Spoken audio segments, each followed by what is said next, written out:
This will be a review today of the Norscot Caterpillar D6T XW Dozer. Of course, it's in 1/50th scale.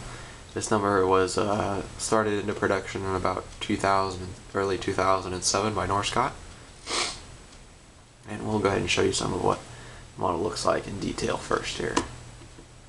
So around back. Detail around back looks okay. You get all sorts of nice gasketing around the windows and movable windshield wipers. I mean, they're in one place, but they're flexible at least. You've got working lights, your fuel fill. It might be fuel fill there, and you got your rollover protection structure. And then your multi-shank ripper is nicely detailed.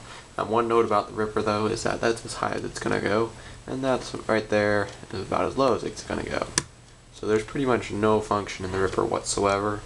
I mean, it's partially due to the poor design of it. The fact that these upper control arms here come up against the bottom of the frame there. So that's just a poor design by Norscot. Coming around to the side here, one note about this model is that it does have opening doors. Let's see if we can get one to open.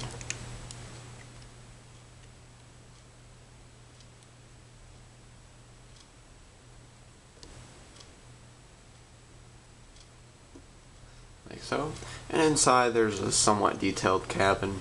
It's not super detailed. All you really get is a seat, maybe a couple control levers, and then a panel. It's pretty basic inside, but it's nice that they allowed this door to open. Close that back up.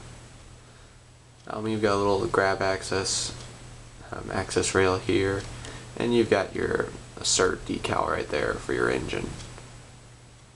The tracks are nicely detailed. I think they look like some of the best Norscot tracks as ever made. Unfortunately, that's where the good ends with the tracks. They don't rotate very well at all. They have nice slack, and they will rotate, but they're very stiff and they're pretty delicate little guys. Yeah, they just don't rotate very well. Most of that's because your elevated drive sprocket here is connected by a solid shaft to the other side. On top you've got more grab rails. Some of the grab rails on this model are metal, some are plastic, but they all look good. You've got your curved exhaust and air intake, and you've got your anti-glare top. I'm sorry for all the sniffing, I've got a bit of a cold right now. And then you've got your AccuGrade posts. One thing that would have been nice is if they added the wires that go into the computer control to the top of those masts, but one can't be too picky. And you've got your lift cylinders, which allow the blade to lift up reasonably high, and it also lowers down into the ground. And the blade can also angle from side to side, get a good idea of what that looks like. The blade fully angles both ways. That's your full angle there. The tilt function of the blade has not been replicated on this model, unfortunately.